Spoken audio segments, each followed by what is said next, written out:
Development of trade unionism. देखिए, trade unions जो बने थे वो क्यों बने थे?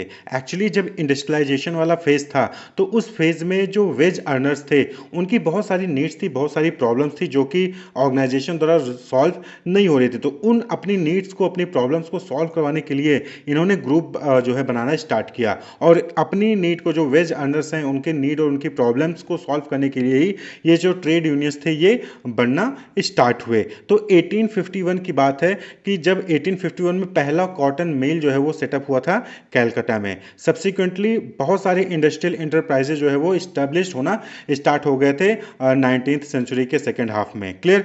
तो पहला कॉटन मिल कलकत्ता में 1851 में जो है वो सेटअप हुआ था। तो उस वक्त जो ये वेज वर्कर अर्नर्स थे, वेज वर्कर्स थे, उस पीरियड में उनकी जो वर्किंग कंडीशन थी वो बहुत टफ थी। जो उनकी लिविंग कंडीशन थी लेबर्स की वो बहुत ही बैड थी। जो काम करने का समय था वो बहुत लंबा समय था। उनको जो है बीच में रिसेस जो है लंच ब्रेक वगैरह नहीं मिलता था।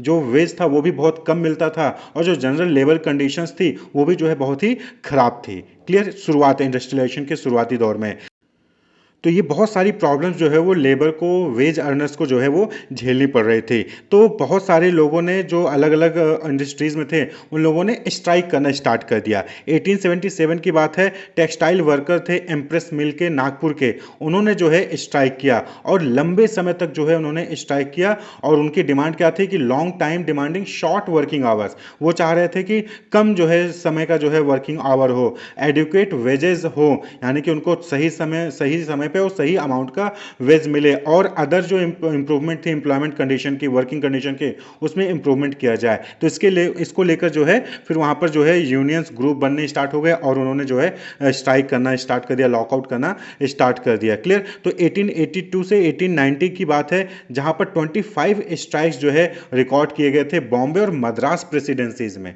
सिर्फ बॉम्बे और मद्रास में ही 1882 से 1890 के बीच में 25 से ज़्यादा स्ट्राइक जो है वो रिकॉर्ड किए गए थे, जिनकी रिकॉर्ड है कि ये स्ट्राइक्स हुए थे।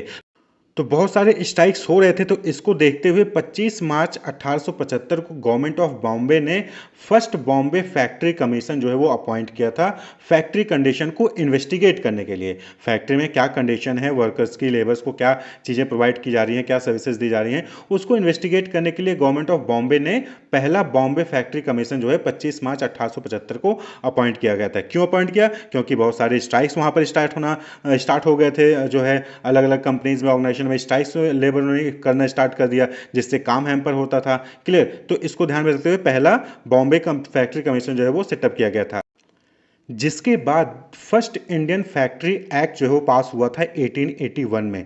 But this act was inadequate that worker in Bombay protested against it. और जो ये एक्ट आया, इंडियन फैक्ट्री एक्ट जो 1881 में पास हुआ, वो भी इनएडुकेट था। उसमें भी खासकर चिल्ड्रंस को लेकर ही जो है गाइडलाइंस वगैरह बनाई गई थी। तो इसको लेकर फिर से जो है वर्कर ने बॉम्बे में प्रोटेस्ट करना स्टार्ट कर दिया था। फिर उसके बाद आते हैं एनएम लोखंडे। एनएम लोखंडे एक स्किल्ड वर्कर थे टेक्सटाइल मिल जो कि बॉम्बे में था, और एक सोशल रिफॉर्मर थे ऑफ सत्यशोधक समाज के वो रिफॉर्मर थे एनएम लोखंडे। तो उन्होंने जो है 2 पब्लिक मीटिंग्स जो है वो मिल ऑपरेटिव्स के बॉम्बे में कंडक्ट कराई थी सितंबर 1884 में, and had a memorandum signed by 5500 workers. तो उस टाइम पे 1884 की बात है, उस टाइम पे 5500 वर्कर्स के उन्होंने जो है मेमोरेंडम साइन कराया था, डिमांडिंग अ वीकली हॉलीडे। वहां पर डिमांड्स क्या थी कि उनको वीकली हॉलीडे मिले, जैसे कि आप संडे आपको हॉलीडे मिलता है, इसी तरीके से पहले हॉलीडेज वहां पर नहीं मिल पा रहे थे। तो वीकली हॉलीडे की उन्होंने डिमांड की, हाफ एन आवर रिसेस, आधे घंटे का बीच में लंच ब्रेक का डिमांड किया, और रेगुलर पेमेंट ऑफ वेजेस जो है सही समय पे नहीं मिलते थे, तो रेगुलर पेमेंट जो है वेजेस जो है वो सही समय पे मिले, इसकी जो है उन्होंने डिमांड की। और इसको जो है सबमिट किया अक्टूबर 1884 में सेकेंड फैक्ट्री कमीशन को। सेकेंड फैक्ट्री कमीशन बनी, उसको जो है इस रिपोर्ट को उन्होंने अक्टूबर 1884 में उसको सबमिट किया। किसने? एनएम लोखंडे, जो कि एक स्किल्ड वर्कर थे टेक्सटाइल मिल के बॉम्बे में, और सोशल रिफॉर्मर थे सत्यशोधक समाज के। क्लियर? तो 5500 वर्कर के साथ मिलकर इन्होंने मेमोरेंडम साइन किया था, और इसमें ये सारी डिमांड्स जो है उन्होंने की। तो यहीं से देखिए ये स्टार्ट हो रहा है, डेवलप हो रहा है। तो अभी तक यूनियन नाम की चीज नहीं थी, लोग इकट्ठा होकर मिलकर जो है वहां पर स्ट्राइक करते थे और अपनी मांगों को पूरा करवाते थे। फिर 1890 में लोखंडे ने स्टैब्लिश किया बॉम्बे मिल हैंड्स एसोसिएशन। तो ये कह सकते हो आपकी पहला जो है ट्रेड यूनियन था, एक तरीके से अनरजिस्टर्ड था। तो 1890 में लोखंडे ने Bombay Bombay mill hands association जो है उसको फॉर्म किया, इस्टेब्लिश किया, primarily to provide a clearing house for the grievances of the mill workers and to help in drawing public attention to them. तो मेन मोटिव क्या था कि जो भी मिल वर्कर्स की ग्रेवियंसेस हैं उनको जो है निपटारा के लिए, उनको निपटाने के लिए और पब्लिक के अटेंशन के लिए जो है इस बॉम्बे मिल हैंड्स एसोसिएशन को 1890 में सेटअप किया गया था। क्लियर। फिर कुछ और इंपॉर्टेंट ऑर्गेनाइजेशन जो है वो फर्स्ट वर्ल्ड वॉर के बाद जो है वो सेटअप हुए, जैसे amalgamated society of railway servant of India and Burma 1897 में इसको सेटअप किया गया। 1905 में प्रिंटर्स यूनियन कलकत्ता सेटअप हुआ। बॉम्बे पोस्टल यूनियन 1907 में आया। इसी तरीके से सोशल सर्विस लीग 1910 में इसको सेटअप किया गया। तो यानी कि उसके बाद जो है अलग अलग यूनियंस जो है वो वहाँ पर बनना स्टार्ट होना शुरू हो गए थे, लेकिन अभी भी रिकॉग्नाइज इनको नहीं किया जाता था, रिकॉग्निशन इन यूनियंस को नहीं मिलता था। फिर इंटरनेशनल लेबर ऑर्गेनाइजेशन जो है बहुत अलग अलग कंट्रीज़ में जो है वर्ल्ड वॉर वन के बाद जो है बहुत अलग अलग कंट्रीज़ में लेबर को लेकर एक्सप्लॉयटेशन वहाँ पर हो रहा था। तो इसको देखते हुए 1919 में ILO यानी इंटरनेशनल लेबर ऑर्गेनाइजेशन जो है वो जो है सेटअप किया गया था। और किसके तहत एक ट्रीटी हुई थी वर्सेल्स में, उस ट्रीटी के तहत जो है इंटरनेशनल लेबर ऑर्गेनाइजेशन 1919 में सेटअप किया गया था वर्ल्ड वॉर वन के बाद। फिर उसके बाद 1920 में 30 अक्टूबर 1920 में 64 ट्रेड यूनियन से, छोटे छोटे 64 ट्रेड यूनियंस थे, उन जिनके पास 1,40,854 मेंबरशिप थी, यानी कि 1,40,854 एम्प्लॉयज़ जो हैं उनसे, जो वेज वर्कर्स थे उनसे जुड़े हुए थे उन 64 ट्रेड यूनियन से। इन्होंने मिलकर एक कॉन्फ्रेंस जो है किया बॉम्बे में, और वहाँ पर इन्होंने इस्टेब्लिश किया all India trade union Congress यानी AITUC, जिसके प्रेसिडेंट कौन थे? पहले प्रेसिडेंट लाला लाजपत राय जी थे। क्लियर। तो पहला जो है अगर ऑफिशियल आप कह सकते हैं all India trade union Congress AITUC, ये लाला लाजपत राय जो कि फर्स्ट प्रेसिडेंट थे, ये सेटअप किया गया था। कौन लोगों ने मिलकर? 64 जो छोटे छोटे अलग अलग ट्रेड यूनियन थे उन्होंने मिलकर जो है AITUC को सेटअप किया। कब सेटअप किया? 1920, 30 अक्टूबर 1920 में। और इसी पीरियड में 27 अप्रैल 1918 को बाई BP वाडिया इन्होंने पहला trade union Madras labour union जो है इसको इस्टेब्लिश किया, फॉर्म किया। और 1920 में ही अहमदाबाद में under the inspiration and guidance of Mahatma Gandhi and Anasuya ben spinners union and weavers union, ये जो है यूनियंस भी बनाए गए थे 1920s में ही। महात्मा गांधी और अनसुईया बेन के इंस्पिरेशन और गाइडेंस के तहत स्पिनर्स यूनियन और वेवर्स यूनियन जो है फॉर्म किया गया था, जो कि बाद में एटला यानी अहमदाबाद टेक्सटाइल लेबर एसोसिएशन के रूप में जाने जाना लगा। क्लियर। तो 1920s में ही स्पिनर्स जो होते नहीं है, जो धागा बनाते हैं और खादी वस्त्र जो वगैरह बनाते थे, चरखा जो चलाते थे, उनका जो है यूनियंस जो है महात्मा गांधी और अनसुईया बेन जी के गाइडेंस में जो है इंस्पिरेशन में फॉर्म किया गया था, जो कि बाद में अहमदाबाद टेक्सटाइल लेबर एसोसिएशन के नाम से जाना जाता है। फिर उसके बाद ये जो यूनियन थे लीगलाइज नहीं थे, ये इनको लीगल रिकॉग्निशन नहीं मिला था। फिर 1921 में एफर्ट किया गया था NM जोशी द्वारा to introduce in Indian legislature a trade union legislation. Trade union को लेकर लेजिस्लेशन के लिए NM जोशी ने 1921 में एफर्ट किए थे, लेकिन सफलता मिली 5 साल बाद। 5 साल बाद 1926 में ट्रेड यूनियन एक्ट जो है वो इनैक्ट हुआ था। तो आप पढ़ेंगे ट्रेड यूनियन एक्ट 1926।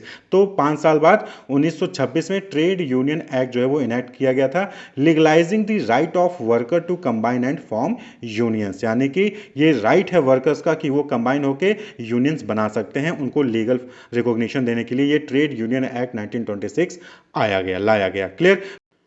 लेकिन 1931 की बात है कि 1931 में जो इंडियन ट्रेड यूनियंस थे वो 4 ग्रुप में डिवाइड हो गए थे। 1931 तक 4 ग्रुप्स में जो इंडियन ट्रेड यूनियंस थे वो डिवाइड हो गए थे। पहला ओरिजिनल AITUC यानी all India trade union Congress, दूसरा था ITUF NTUF के नाम से, नेशनल टैक्सपेयर यूनियन फाउंडेशन के नाम से जाना जाता है। वहीं पर तीसरा था RTUC यानी रेड ट्रेड यूनियन कांग्रेस, जो कि कम्युनिस्ट के लीडरशिप के अंडर था। और वहीं पर चौथा था जो इंडिपेंडेंट ट्रेड यूनियंस थे, जो कि किसी भी सेंट्रल ऑर्गेनाइजेशन से अटैच नहीं थे, जो उनमें से भी मेन कौन थे? ऑल इंडिया रेलवेमेंस फेडरेशन और एटला, जो कि हमने देखा है अहमदाबाद टेक्सटाइल वाला। क्लियर। फिर 1950 में जब कॉन्स्टिट्यूशन को अडॉप्ट कर लिया गया, after the adaptation of constitution in 1950s, 1955 में भारतीय जनसंघ ने इस्टेब्लिश किया था भारतीय मजदूर संघ BMS, जिसको अभी भी जो है ये यूनियन है। तो भारतीय जनसंघ ने भारतीय मजदूर संघ को इस्टेब्लिश किया गया था, और लेटर बाद में ये जो है भारतीय जनता पार्टी के इन्फ्लुएंस में आई, भारतीय जनता पार्टी के साथ ये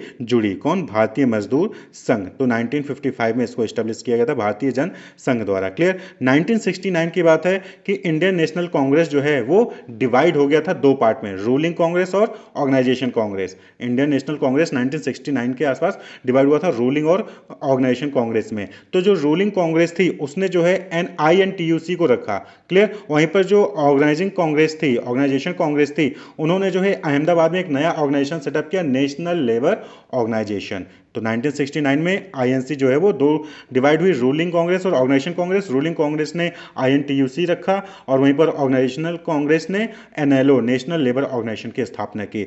similarly when the communist divided into CPI and CPM, जो कम्युनिस्ट पार्टी थी वो CPI और CPM में डिवाइड हुई, तो उस वक्त AITUC जो है वो under the control of CPI में आई और वहीं पर CPM ने centre for Indian trade union CITU को जो है स्थापना किया, क्लियर।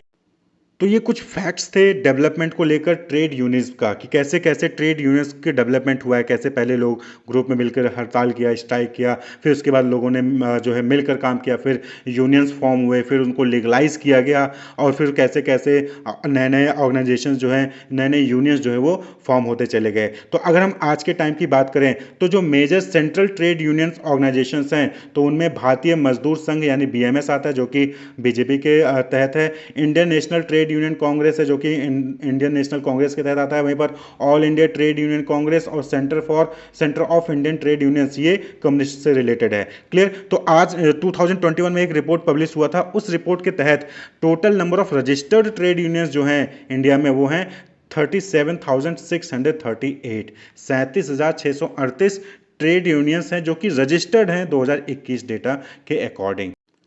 तो आप कह सकते हैं कि पहले जो है इंडस्ट्रियलाइजेशन एरा आया, वहाँ पर जो है वेज वर्कर्स जो थे उनको प्रॉब्लम्स हुई, अपनी प्रॉब्लम को रिजॉल्व करवाने के लिए उन्होंने मिलकर जो है हड़ताल करना स्टार्ट किया, स्ट्राइक करना स्टार्ट किया। फिर लेबर्स की जो है हड़ताल को देखते हुए प्रॉब्लम्स जब हुई तो फिर वहाँ पर जो है पहला फैक्ट्री कमीशन जो है सेटअप किया गया। फिर उसके बाद जो है वो एक्ट आया था, क्लियर, इंडियन फैक्ट्री एक्ट 1881 में पास हुआ।